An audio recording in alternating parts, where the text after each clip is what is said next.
of trends available at 10%. Accordingly,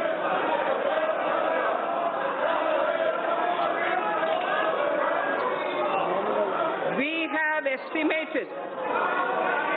Sir, let me finish, sir.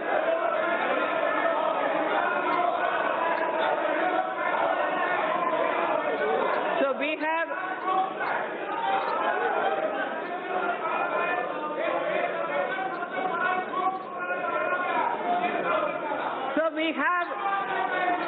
estimated the nominal growth.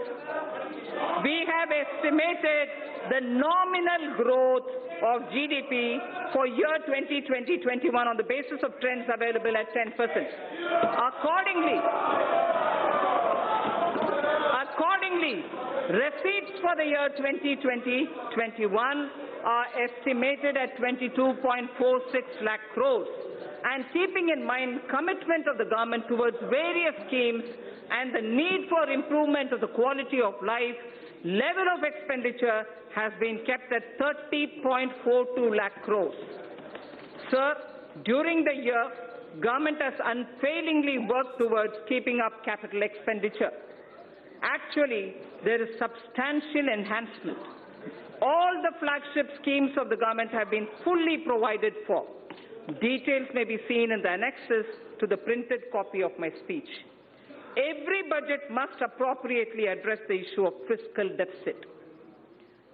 Every budget must appropriately address the issue of fiscal deficit. Recently, government has undertaken very significant tax reforms for boosting investment. However, expected tax buoyancy will take time. We estimate a fiscal deficit of 3.8% in RE 2019-20 and 3.5% for BE 2020-2021.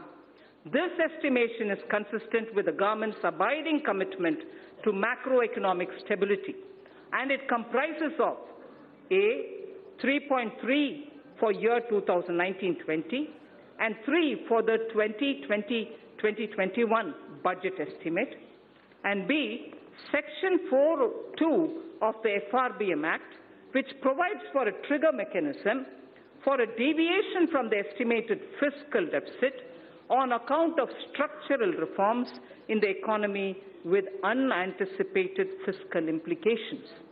Therefore, I have taken a deviation of 0.5% consistent with the Section 4.3 of the FRBM Act, both for RE 2019-20 and BE 2020-21.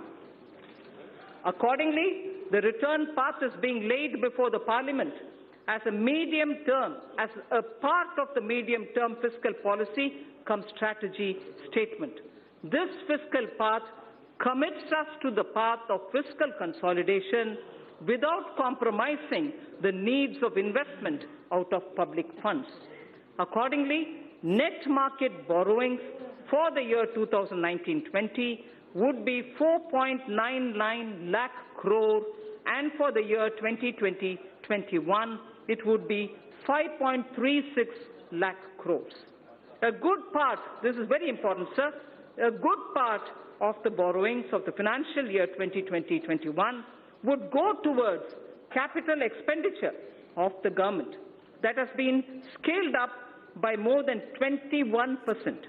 As I had previously mentioned, another about 22,000 crores have already been allocated for equity to fund certain specified infrastructure finance companies who would leverage it manifold and provide much-needed long-term finance for infrastructure sector. That should spur the growth impulses in the economy. So I would now move to Part B of my speech.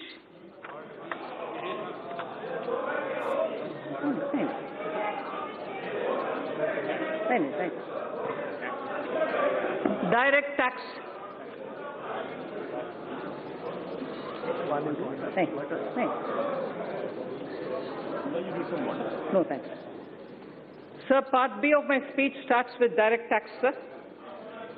Honourable Speaker, sir, our government has spearheaded radical fiscal measures to ensure that Indian economy continues to tread the path of high growth. There are times when countries are competing with each other like never before to become the most attractive destination for doing business.